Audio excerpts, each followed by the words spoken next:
There is a goal Mehdi Taremi will think about for a long time.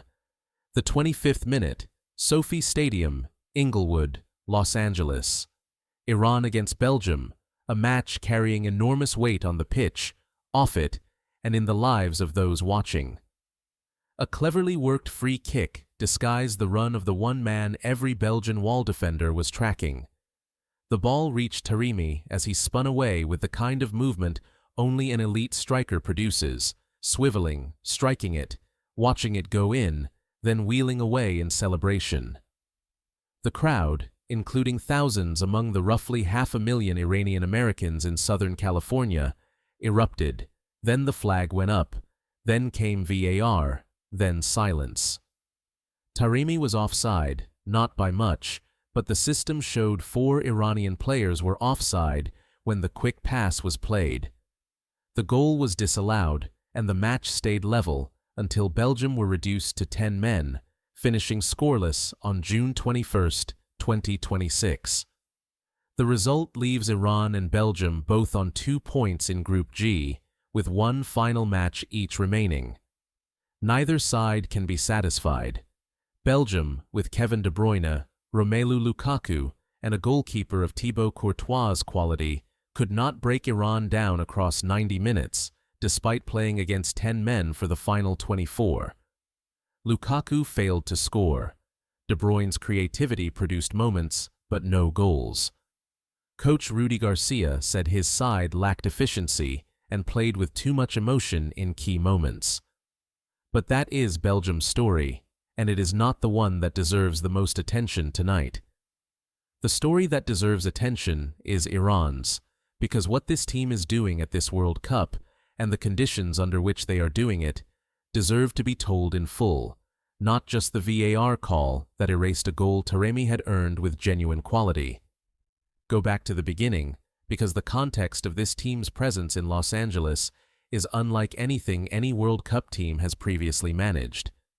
Iran is at war with the United States, a military conflict that began in late February 2026 with strikes and casualties, placing Iran's participation in a World Cup hosted primarily by the United States in genuine doubt for months.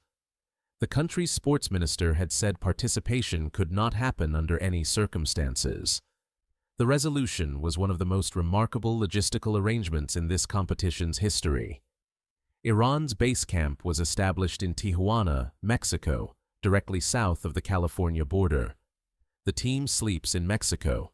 On match days, they cross into the United States, play, and return south the same evening. Mexico's president agreed without conditions, and Baja California's governor welcomed the team as though they were at home. A nation at war with the host country, competing in Los Angeles by crossing an international border on each match day. 15 Iranian Federation officials, including the Federation president and vice president, were denied visas to enter the United States. They are not at SoFi Stadium. The people responsible for Iran's administrative and technical infrastructure cannot enter the country hosting the matches. The Federation formally accused the host nation of vindictive behavior, a word chosen carefully. Iran's entire supporter ticket allocation was, according to the Federation, revoked by FIFA ahead of the tournament, leaving officials unable to offer a single ticket through official channels. Against that backdrop, the crowd at SoFi Stadium becomes something extraordinary. They were there because they live there, not because of Federation tickets. 500,000 people of Iranian heritage in Southern California turning out despite access barriers and protests outside the stadium before kickoff. Iran's national anthem was booed inside the stadium, not by everyone, but loudly enough to be heard and reported widely. The Iranian players stood and listened to their anthem booed in the city where they were playing, in the country at war with theirs, in a stadium reached by crossing a border that very morning. And then they played football and played it well. Taremi's disallowed goal was the centerpiece, but not the only moment of quality. Goalkeeper Alireza Bayranvand made 2 saves of the highest caliber against a Belgium side pressing desperately in the final half hour, one of them, from close range, described by reporters as extraordinary. Iran's defense, led by Shoja Khalilzadeh, absorbed pressure from a midfield led by De Bruyne. They did not simply survive, they competed. Consider the wider picture. Iran's opener against New Zealand at the same stadium saw them concede, equalize, concede again, and equalize again, finishing 2-2 after coming from behind twice in their first World Cup match. Coach Amir Galanoy said before the Belgium match that Iran represents all Iranians wherever they live, that football can unite people from all backgrounds, and that the team wanted to bring joy to Iranians everywhere. Those are not hollow words. They are the words of a man who watched his anthem booed in Los Angeles, who had a goal disallowed by VAR after a cleverly worked free kick, who was denied a deserved red card when Belgium's Nathan Lacroix hauled Taremi down in the 66th minute, denying a clear scoring chance, and whose team still produced 90 minutes of competitive, high-quality football against Belgium. The VAR decision deserves its own analysis, sitting within a tournament where officiating transparency has been a recurring concern since week 1. Iran's free kick was well designed, Taremi's movement intelligent, the goal visually convincing. VAR's automated system showed 4 Iranian players offside when Haji Safi played the pass. Taremi himself was only marginally offside, but the team's collective positioning made the call straightforward under current rules. Unlike some other VAR controversies this tournament, the decision appears correct under the laws as written. It was no less painful for that. A correct call and a heartbreaking one can be the same thing at once. Consider what this means for Group G. With all 4 teams now having played twice, Belgium and Iran sit on 2 points from 2 draws. New Zealand also have 2 points from 2 draws, and Egypt, who drew with Belgium and face New Zealand next, hold 1 or 2 points at time of writing. The group is wide open. Iran's final match against Egypt is one they can win, and victory could send them into the round of 32 for the first time in their history.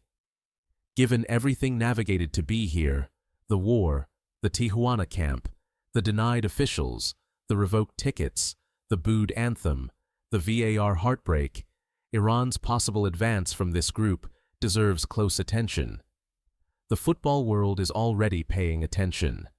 The combination of extraordinary off-pitch circumstances and genuine on-pitch quality has drawn the kind of neutral support that gathers around teams seen as competing against the odds. Galanoy has been described as guiding a structurally resilient, spirited side with the double comeback against New Zealand cited as proof of real tournament mentality. Taremi, now 33, and possibly playing his final World Cup after years at Porto and Inter Milan, the most decorated Iranian player of his generation in European football, was described in one preview as the lethal focal point of a transition game thriving under elite pressure. That is the football the crowd of Iranian Americans came to see, and between the booed anthem, the disallowed goal, and the scoreless result, that is precisely what they witnessed. What happens next is the question football itself will answer. Iran faces Egypt knowing a win keeps them alive and possibly sends them through. Egypt, having drawn both their matches, face a similarly urgent situation. It will be a match between 2 nations who have each experienced this tournament in complicated, emotionally layered ways, and Iran will play it having spent the entire competition crossing a border on match days to compete in a country at war with their own, under conditions no football rulebook was ever written to address.